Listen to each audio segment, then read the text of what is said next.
Must-Have Monday. Brought to you by Scrapbooking.Life. You can purchase your 2-page 12x12 layout kit from Scrapbooking.Life. Go onto the Shop tab and choose kit number P255, also called January Children's Hour. Again, this is a 2-page 12x12 kit featuring Graphic 45's January paper. We also added some We Are Memory Keepers paper called North Pole. That's the blue and white paper you see there in the back. And some solid cardstock from Basil and blue polka dot from Basil. Some gold trims. I believe that was from Cosmo Cricket. Not totally sure, but it went in well, so we added it in there. Everything's pre-cut and distressed for you. So all you have to do is grab your kit and your tools and come join us. The tools you'll need today are a ruler, foam tape, glue dots. I use Zig 2-way glue for some smaller pieces, but something that will maneuver into a small area. A round file. You can also use the end of a scissors or anything round so you can pull over some paper. I use Tombow dry adhesive, that's just my preference, but whatever you've got, and a pair of scissors. So grab all your tools and come join us. Just press pause until you're ready to go. So when you first unpack your kit, if you'll look for the 2 solid cardstocks down the center, everything facing this way goes to this page, everything facing that way goes to this page. So if you'll split those out and lay your items out, then you can kind of get a good feel of what the layout's going to look like. We're going to start with page 1. Just going to set this over to the side. And I gave you plenty of ribbon and string in this kit that you can wrap photo frames if you want. If you don't want to, don't feel like you have to. And there's enough room here that if you want to switch this 4x6 to a portrait instead of a landscape, you can do that. Or this one, either one.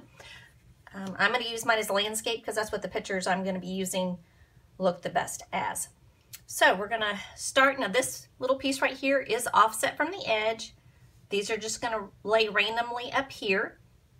This we're going to make a cluster that kind of comes up at you. So I am going to be using some foam tape. I'm using a dark foam tape to pop mine up. I like to use the dark on layouts that have more dark colors in them, and then I use the white foam tape for the lighter colors.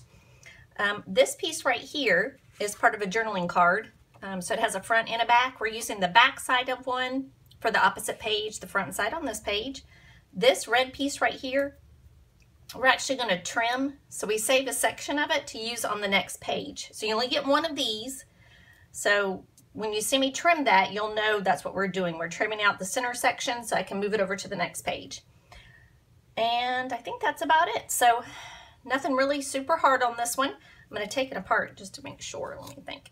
Oh yes, this little piece right here, you're going to put this blue piece on first. Then this piece. Then this piece. Then this piece will cover up whatever edge you have. In case you weren't specifically right on target, I didn't want someone to have a little piece showing right there, the gray showing through.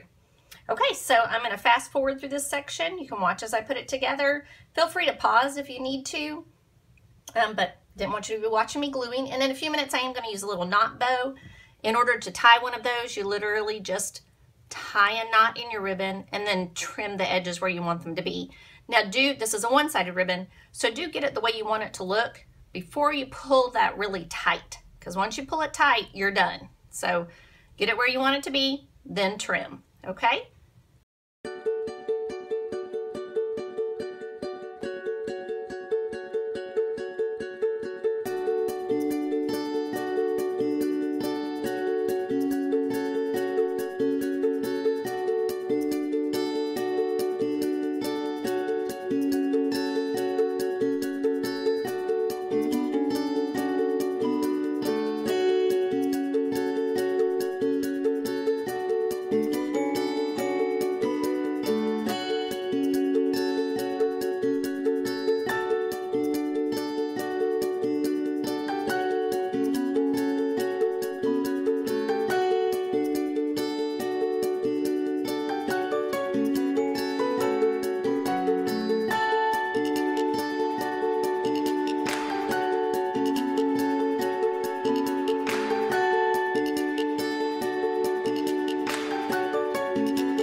there is page 1. Apologize, I forgot to put my strings on there. I'll show you how to wrap one of those here on the next one. We'll be doing a wrapping of 5x7. This was a 4x6.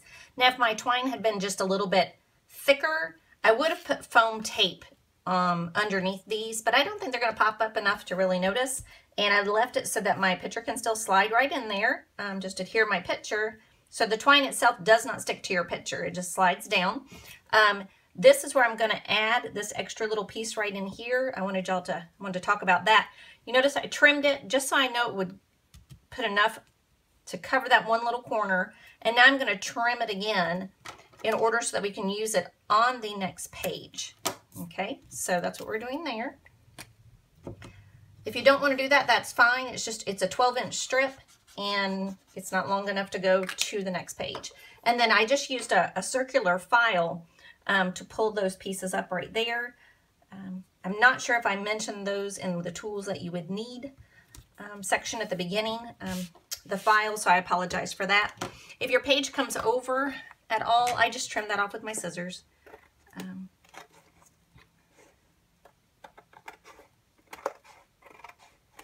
I guess that's kind of a cheater way to do it, but that's how I do it. There we go. Okay, so we're all set. We're going to move on to page 2. And go from there. I'll walk you through just a couple things on it, and then we're going to fast forward through it as well. So here's my page 2. I did, on this one we are going to wrap with our ribbon here. I am going to add this little bow here, and I may go back and add one on my other page. I gave you plenty of ribbon. You can add it as you need it. My pictures have boys in them, so I'm trying not to make it too awfully girly, but I still wanted to use this cute little girl because she's just so adorable. Now on this page, this piece here comes almost over to your side. So we're going to take this piece, literally cut it in half. We're going to glue one side on this side, and of course you can start on whatever word you like, and then the other side will go over here. So it makes it look like it goes all the way underneath, but it really doesn't. We're just kind of cheating on that one. This piece right here comes already punched, of course, and that was punched with just the Stampin' Up, EK Success tool, scallop punch. And the postal stamps, you'll notice when you get yours, they are kind of bent, they are bent because I bend them in order to distress, to get in those edges. So this one I left so you could see what I did. I cut them out and then I just literally fold them, distress one side, distress the other side, so that it gives it a feel that they didn't necessarily come in a row, you know, that they were saved from something spectacular. So, and on this piece right here, I am going to adhere that directly to my stamps, heading towards the top there. The bottom's going to be covered, but heading towards the top there, I'm just going to adhere that to my stamps before I put those down. So we'll do that here in a few minutes as well. This page just basically gets built like the other one. This piece goes on first, then your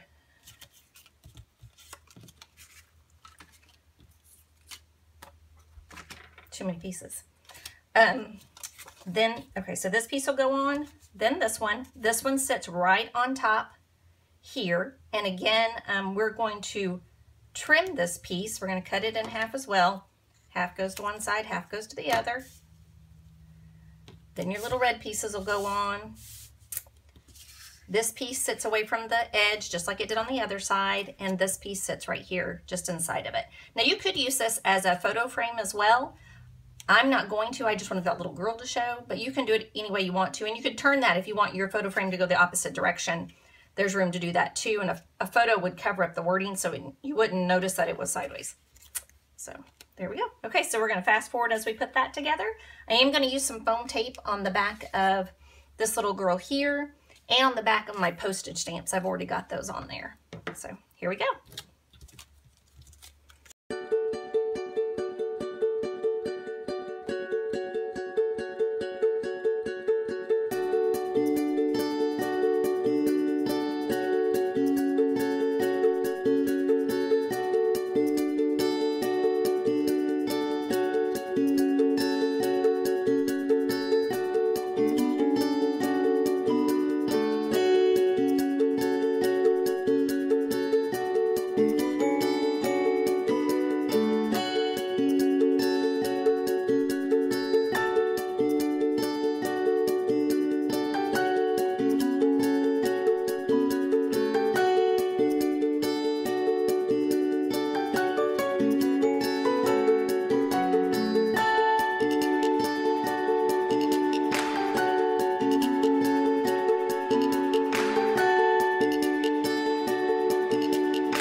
there is our 2-page layout for the January Children's Hour by Graphic 45.